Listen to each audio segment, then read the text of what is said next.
Well, the reality principle is principally a film about reality. Because with fiction we have a greater responsibility to the truth while we're lying. The reality principle is a film.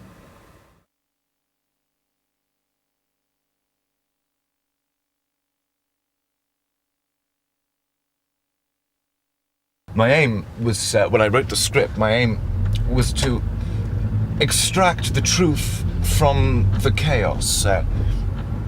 My retarded libido was, just as Freud said, buried in the subconscious beneath icebergs of pain and fear, which made my dreams seem like lies.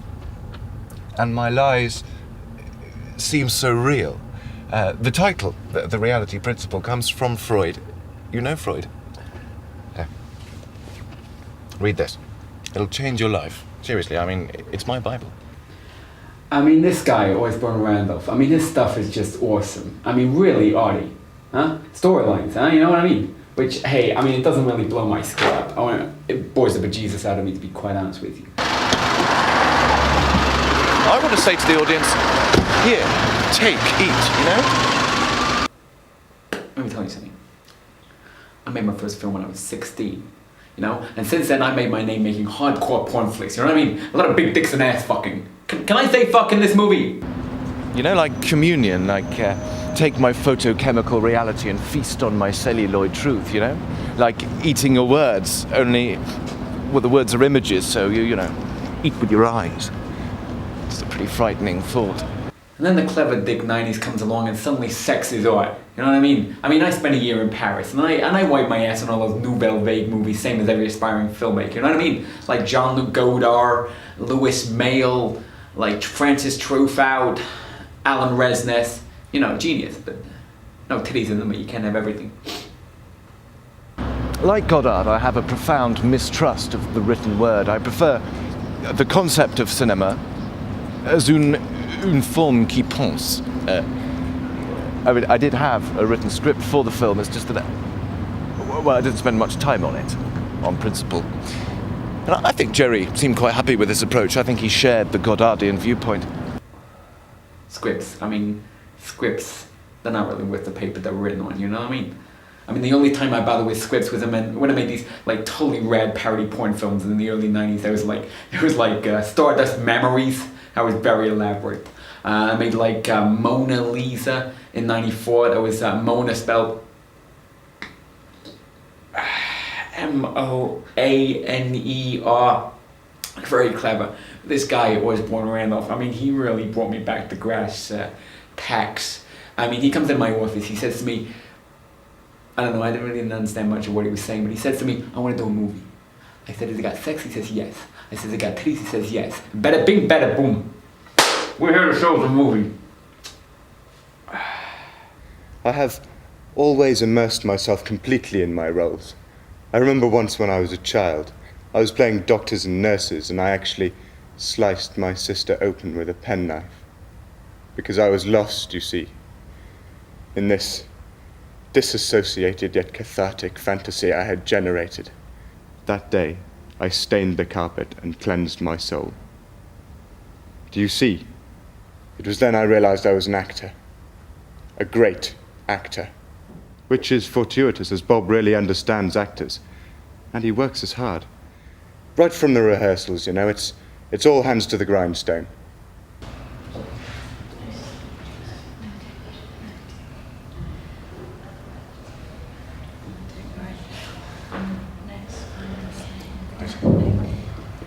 Sharon, Casper, everyone.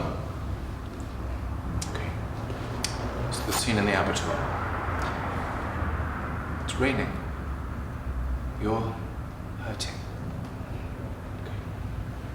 Remember that bang.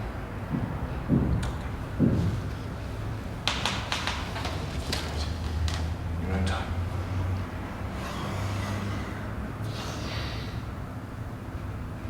Belinda. Jack, Holy Mother of God, How can you go on playing these shallow games? Belinda, I... Walk away, Belinda. You've got to learn to walk away. 7 years ago in Marrakesh, you would never have... Jack, Bob writes the most extraordinary dialogue. Both Shannon and Mai's characters are so beautifully drawn. They're more than characters, they're almost ciphers, so profound. The lines leap off the page like textual gazelles. It's joy. The task of a director is to communicate. He must know exactly how to convey to those around him exactly what he needs in each scene. This is especially important for the actors in the rehearsal period, I think. Okay. Imagine the scene. It's raining. You're hurting. Your character in this scene is striving to maintain the impression of reserve, of restraint, but inside your innermost soul, you're suppressing a kind of erotic volcano in which a lifetime of phallocentric tyranny is just waiting to burst forth. Okay, on my mark.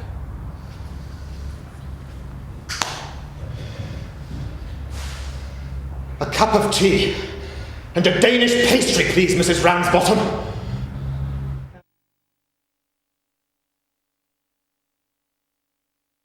Shooting a film, although essentially chaotic, is extremely therapeutic. When I'm making a film, I'm, less paranoid, more patient with people. Where are you going on myopic tart? I work with a primarily young cast and crew, all under 25, often inexperienced. But I find that their energy, their enthusiasm goes a long way in making up for their cretinous ineptitude. No, listen, I want you to keep the picture in the centre of the shot for the whole scene, because the picture is both a psychological and aesthetic anchor onto which the whole sequence is tethered. What picture? The picture. Look, the fucking picture, here. Oj, che stupido! Sì, grazie. Okay. Yes, okay, fine now. Okay, we're on now. Yes, where the camera? When I'm on the set, I like to be surrounded by people whom I can trust and who can relate to me. Right, come on, everybody. Sound. There's sound. There she is, Bryony. Bryony! Bryony!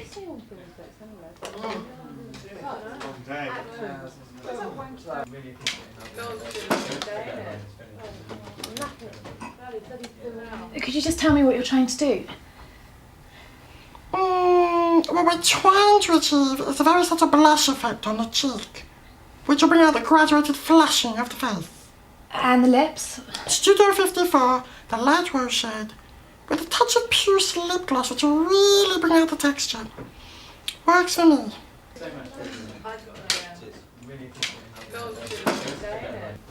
Right.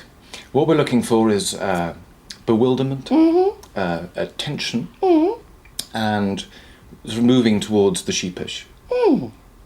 Casper, are we all right with that? Okay.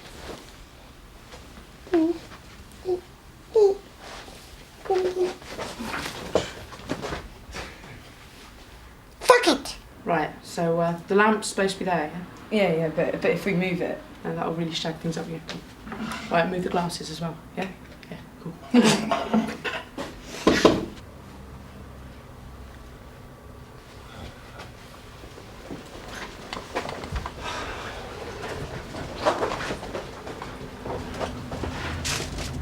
I just wanted the limbs, just the limbs. Just the limbs, not the whole. Just the limbs, okay? Osborne is a genius. I'm honoured to work with him. And what about your co-star, Casper Cannon? He's a wonderfully sweet, funny guy. Cut! He's always making jokes on set. Jesus Christ! Really, wonderful actor. I like to think of myself as a very hands-on producer. I like to make sure things are going smoothly on the set. I'm a kind of a lubricant. Darling. Oh. Cut! What is it? What's wrong? He's groping! I'm acting. Wow, can we Sure. can we talk? Just What is it? I don't know. I just want to see a little more heat here. You know what I mean? A little bit of action. You know what I mean? I mean, are they even going to get naked under there? Hey, you guys, are you going to get naked under there? Mr. Cookstown, it's really not that kind of film. The connotation is that... Connotation, my ass. They don't even want to look at each other. I want you guys bumping uglies in 5 minutes. They really aren't happy about this scene. They just don't want... Hey. Huh? Leave it to me. They'll play ball, huh? Come on. Whoa! Hey, come on, we're celebrating. We're halfway through the shoot. Come on, your glass is empty. Come on, there you go. Just a little. There you go. Hey! Oh, yeah. Uh-huh. Look at that, Bob. Look at that. And watch you learn, huh? Watch you learn. Look at that. Oh, Jesus. Oh, there she moves. Beautiful. Poetry. Right, Theo, I think we better get started if that's all right with you. Right.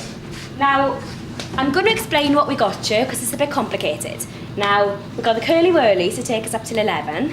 Right. Then we can start on the jammy dodgers. Right. Now, the Wattses are savoury, so we save them till lunch. Mm-hmm. And then we can open the fun bag in the afternoon. Yes, fine. All right? Could we start on the editing? Yes.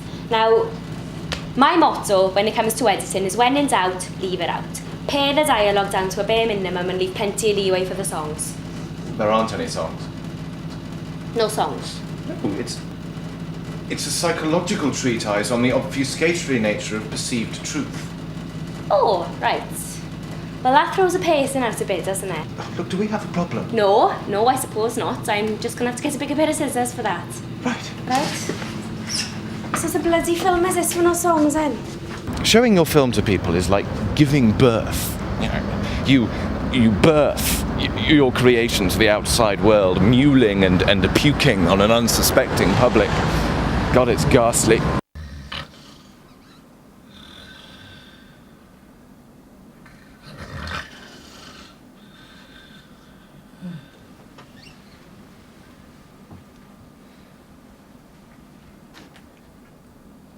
It's amazing.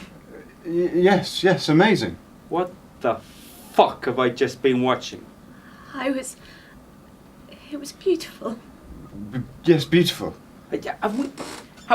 Have we just been watching the same movie? Really, Bob, you're an artist. You are an artist.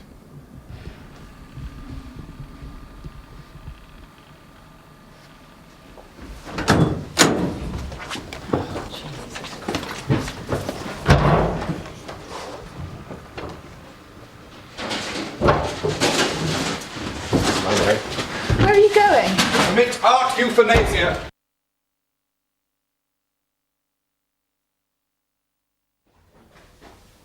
Bollocks! Fucking hell!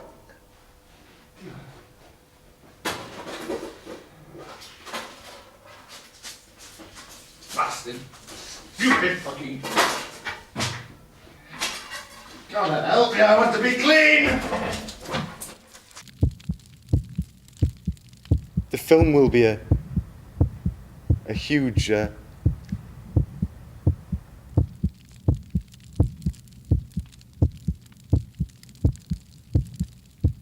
don't know. To be honest, I couldn't tell you what this film is supposed to be about, but it'll be amazing. You know, it'll be the best thing I ever produced, probably.